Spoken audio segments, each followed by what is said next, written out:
Section 8.6, trapezoids. We're going to start out with your index cards. If you've got index cards at home, please go ahead and use these on index cards. If you happen to not have your index cards at home, you do need to include these in your notes. And if your index cards are at school, you can add these to your index cards when you get to school.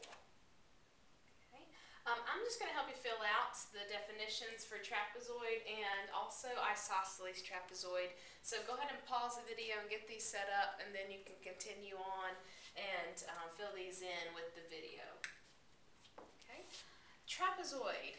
This is the definition of trapezoid. A quadrilateral, it's got to have 4 sides.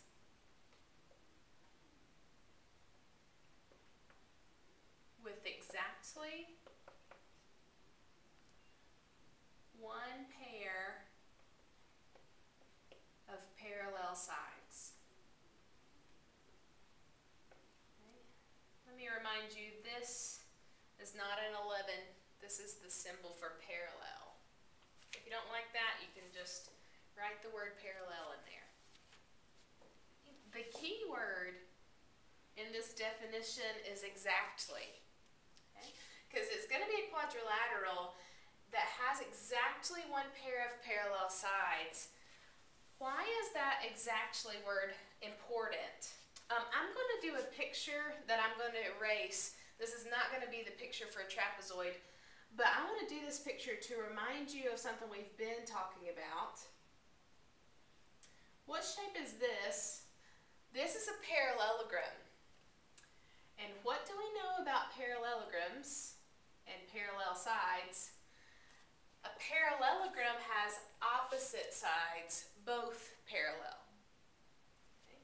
So for a trapezoid, if we were just to say a quadrilateral that has at least 1 side of parallel sides, 1 pair of parallel sides, that would not be exactly true, because a parallelogram is not the same thing as a trapezoid. So we want to be very clear that these are 2 different things. A trapezoid is not going to have both sides of pairs of sides parallel. It's going to have only 1, and that keyword exactly, we have to have that in there. Okay, because we cannot call a parallelogram a trapezoid.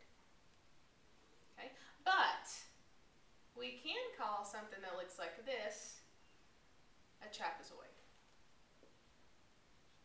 Okay. How do I know it's a trapezoid? 1 pair of parallel sides. There we are. Now, I know what you're thinking about trapezoid. This is not the usual picture we see for trapezoid. But does this figure fit the definition of trapezoid? 1 pair of parallel sides? Yes, it does. So this shape is also called a trapezoid. Not normally how you see it, but it is a trapezoid. Okay. The extra information box down here, let's write some properties of trapezoids. Okay. One of the properties is that it does have exactly 1 pair of parallel sides.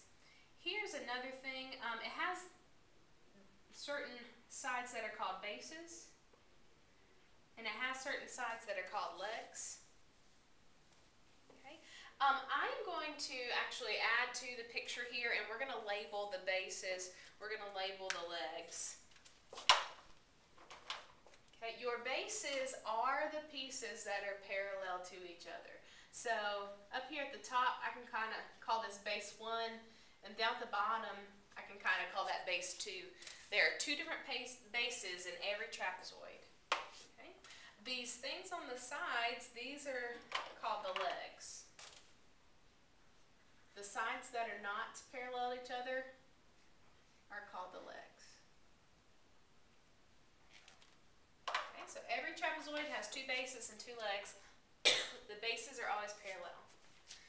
Let's do a non-example down here, and I'm going to do a non-example as a parallelogram because it's really important that we see. Trapezoid only needs to have one pair of parallel sides. Okay. What's another non-example would be any kind of picture. Now this kind of looks like a trapezoid, but can we be sure that this is a trapezoid? Not unless they tell me for sure that I have parallel sides. Okay? So if they don't have them marked, you cannot assume. This could just be any old quadrilateral, may not be a trapezoid because we don't know about parallel sides. Alright, let's go to this other one, isosceles trapezoid. And this is going to be a special type of trapezoid. And you may have already kind of noticed something. Isosceles, you should recognize that word. And an isosceles trapezoid is a trapezoid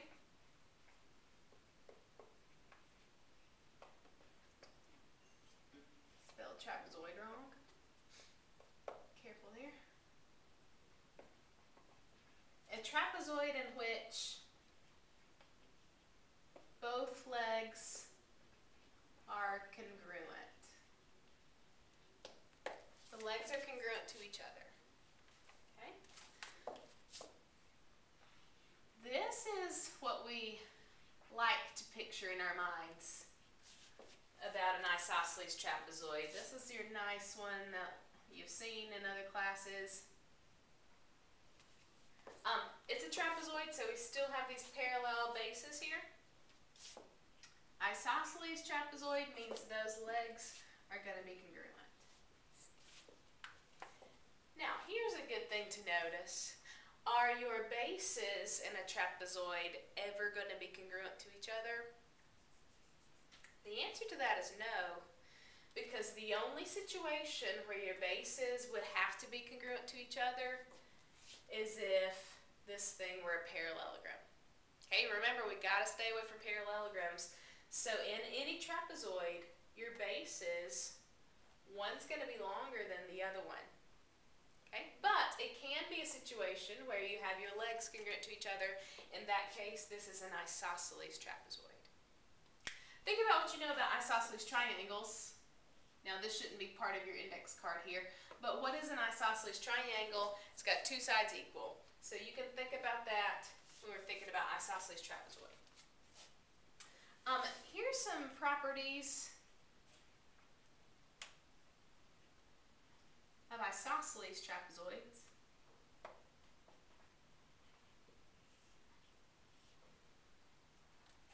They have base angles. Once we create those once we create those congruent sides, that's going to create some base angles.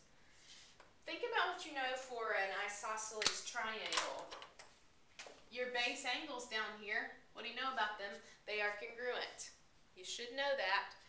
Let's apply that to our trapezoid. I'm going to add something here to this properties. Base angles, it is true that they have them, and they are going to have two sets of base angles. Okay, do you see your two sets of base angles? This angle down here is going to be congruent to the angle that's on the other side. There's one pair of base angles. This angle up here is going to be congruent to the other angle up there at the top. Here are your two sets of base angles in a trapezoid. So if we know one of these angles, then we can find the other base angle because it's always going to be congruent. What is a non-example of an isosceles trapezoid? If you have a trapezoid and it looks nice, and all you know is this information, parallel lines, you cannot assume that these legs are going to be congruent always. They might not be. So, if they do not give you information on those, you don't know for sure. All you know about this is that it's a trapezoid, may or may not be an isosceles trapezoid. Okay, so never assume if they don't give it to you. Alright, any other polygon that you'd like to draw as a non-example, you can feel free to add some other things to that. These are the ones that are kind of confusing. If they don't have the congruency marks, you can't just put them there. Okay. Alright, I'm going to stop this video here. So this just gives you the definitions, the properties. The next video, we're going to actually work some problems, and we're going to see if we can find out some information that we do not know about trapezoids and isosceles trapezoids.